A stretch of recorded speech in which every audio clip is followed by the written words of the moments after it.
नमस्कार. नमस्कार.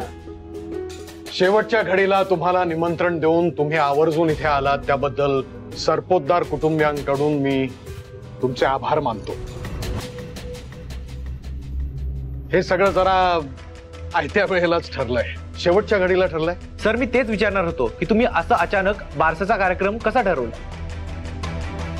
आमची थोडी धावपळ झाली, पण सरपोतदार साहेबांचा कार्यक्रम म्हटल्यावर आम्ही ठरलेले प्रोग्राम कॅन्सल करून आम्ही तुमच्याकडे आलो. धन्यवाद. सुजित संचिता हा काय सुजित आल्या. नमस्कार. नमस्कार. नमस्कार. नमस्कार. नमस्कार. ठीक आहे. संचिता कुठे आहे? बाळाला रेडी करते.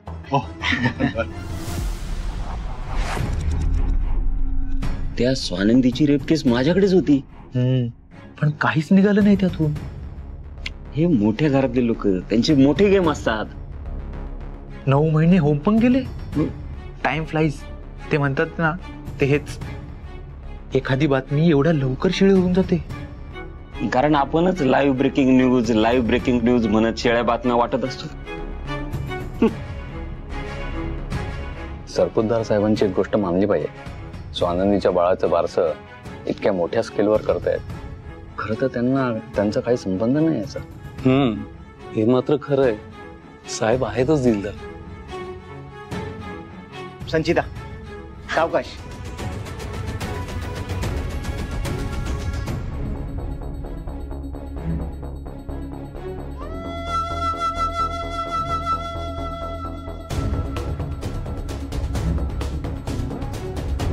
हळू हळू.